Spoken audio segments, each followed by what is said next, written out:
You're listening to Vaquero News, the Valley Student Station.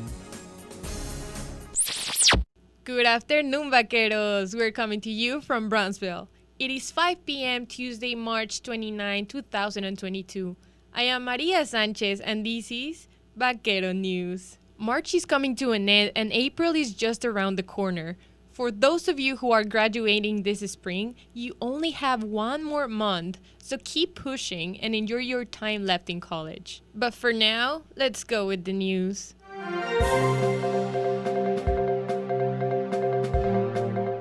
At top of the news, we have statement and releases from the White House website. Today, in his Twitter, President Joe Biden tweeted that he met with the Prime Minister of Singapore for a quote-unquote bilateral meeting, looking forward to reaffirming the importance of the U.S.-Singapore strategic partnership and deepening our cooperation on a range of issues, including a free, prosperous, and open Indo-Pacific, end quote. President Biden also spoke this morning with President Emmanuel Macron, Chancellor Olaf Scholz, Prime Minister Mario Draghi, and Prime Minister Boris Johnson to quote-unquote affirm our determination to continue raising costs on Russia, as well to continue supplying Ukraine with assistance, end quote. President Biden also announced in his Twitter account that he signed the Anti-Lynching Act, a law that makes lynching now a federal hate crime, as he quote-unquote said, living up to our founding principles as a nation means coming to terms with the signs of our past. Today, we take another step toward that more perfect union. End quote.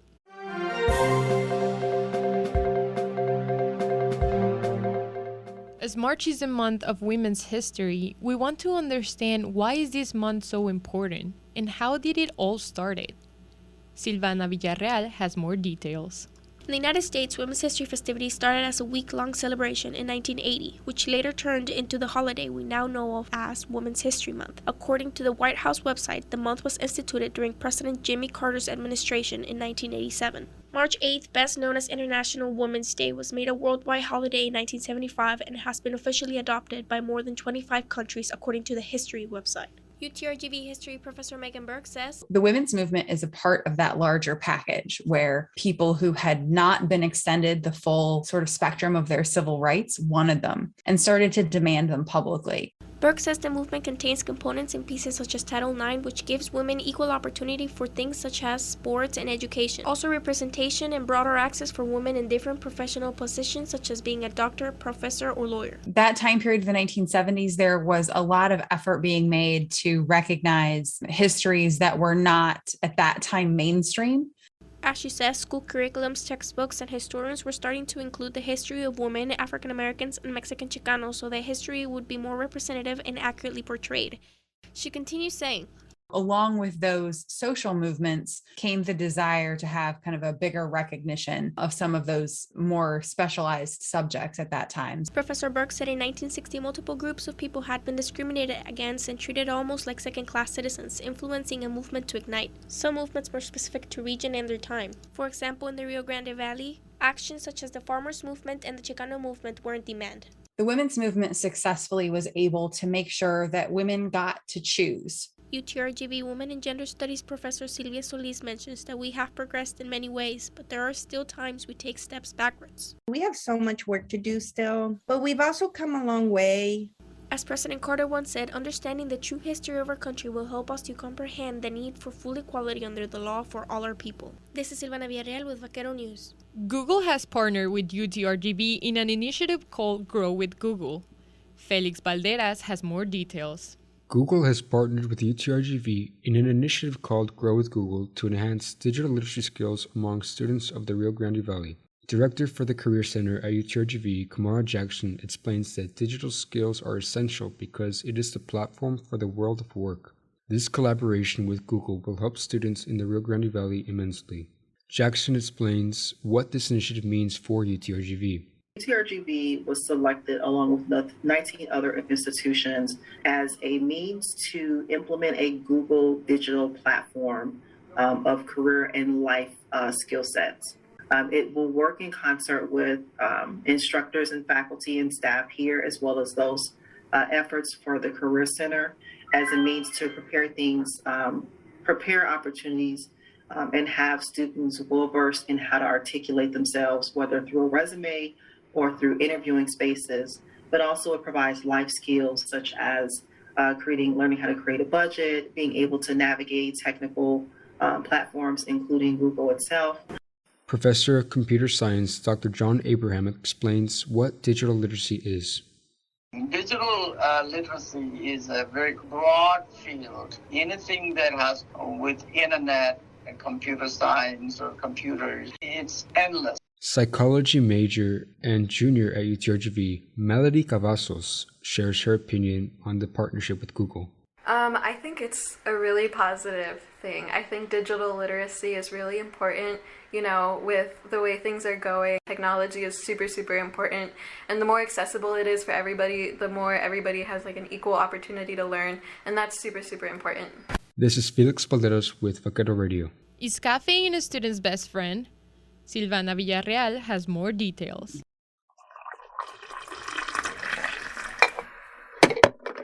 Students' grades are impacted by their caffeine consumption during exams. Starbucks barista Ramon Borrego, who has been working at the campus coffee shop for 4 months, noticed that coffee sales spike during exams weeks. Students come looking for extra shots of espresso, hoping for energy boosts. Borrego shares, especially during exam weeks, like in finals, sometimes they order just a straight shot of espresso or the double shot. UTRGV Health and Biomedical Science professor Chelsea Alamilla said students might want to reconsider their beverage choice. So caffeine before a test is not a good idea. You'll be running to the restroom every couple minutes. You will get severe anxiety, and you won't be able to concentrate. She says that an excessive amount of caffeine intake can negatively impact a student's health and cognitive function. Outcomes such as increased anxiety, insomnia, and heart rates are common side effects. Alamilla does not recommend any kind of stimulant, such as caffeine, to people who already experience illnesses such as anxiety or heart palpitations, as it might worsen it. Instead, she suggests substituting it for drinks including tea and water. It can increase your blood pressure, so if you have already an underlying issue with those, it could have some detrimental effects. You don't want to have your heart rate out of rhythm. Andy Quintanilla, UTRGV student, says caffeine can sometimes affect her anxiety. Actually, I have an anxiety disorder, and so it messes with it, but sometimes you just get decaf. However, Professor Alamilla said that controlled amounts of caffeine intake can be extremely beneficial and result in increased acuity, energy, and ability to concentrate.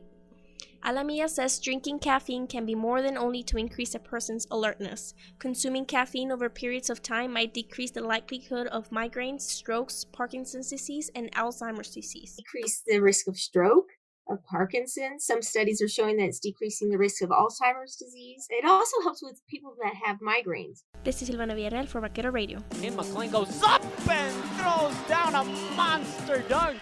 That fires up the UTRGV Fieldhouse. And now time for Vaquero Sports.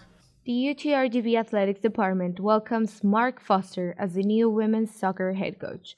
After a call with his former colleague at Little Rocks and a visit to the UTRGV, Coach Mark Foster accepted the Vice President and Director of Athletics Chase Conkey's offer to become the new head coach of women's soccer team. Since the day Foster arrived at the Valley, he had expectations and plans already in process for the team, as he said. The investment that the school are making in athletics, the direction that our athletic director wants it to go in, and Dr. Bailey, we've got to compete, and we've got to start finding a way to bring championships home, and that's our goal in the coming seasons, is for soccer to win a championship. It doesn't happen easy, it's a lot of hard work, but I think the potential's here, and really believe in the programme.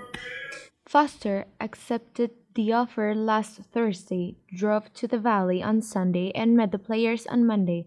As he commented to Vaquero Radio, he has already started with the team's training because of his relationship with the team, which is key for success.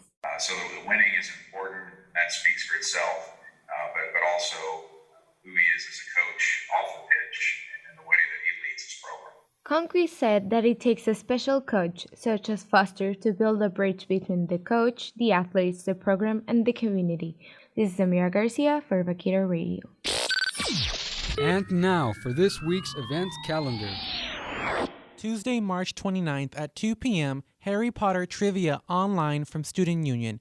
Wednesday, March 30th at 5 p.m., Graphic Thoughts, Women in Comics, online from UTRGV Library. Thursday, March 31st at 1 p.m., Poker Tournament at Easton 2.100 Game Room. Thursday, March 31st at 6 p.m., Vacker Talk X in Edinburgh, ELIBR 1.308. Friday, April 1st at 6 p.m., Involvement Ambassador Information Session online by Center for Student Involvement. And that's all for this week's events, vaqueros. Hello, vaqueros. These are the sports events for the week. For Tuesday, we have an all-day women's golf at GCU Invitational at Phoenix, Arizona.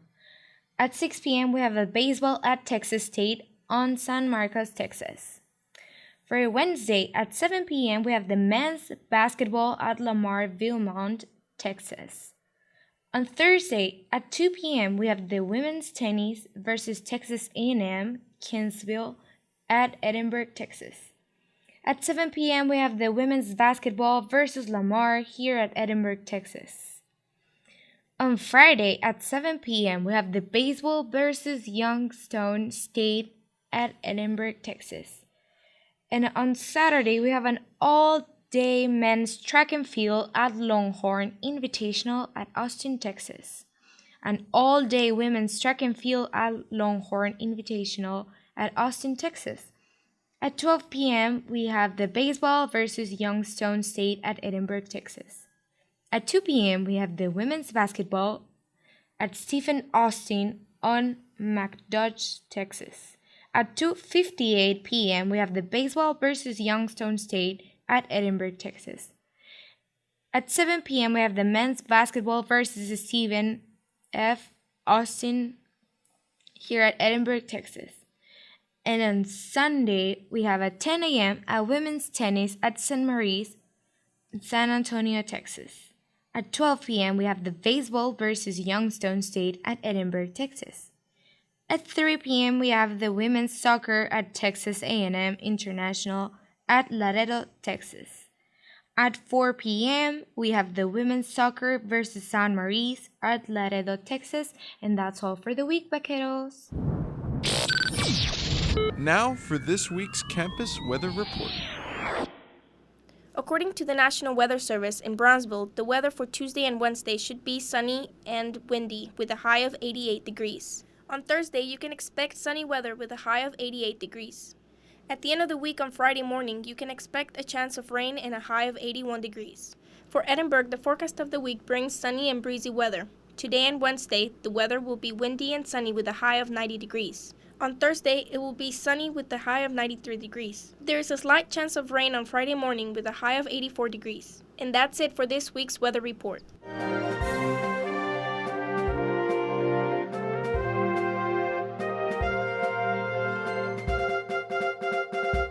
And that's it for today's newscast. If you have any story ideas, send us an email to radio@utrgv.edu.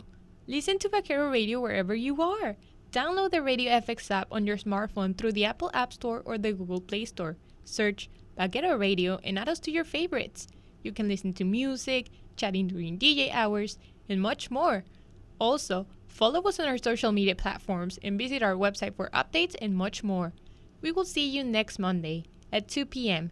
here on Vaquero Radio, the Valley Student Station. This has been Vaquero Radio News.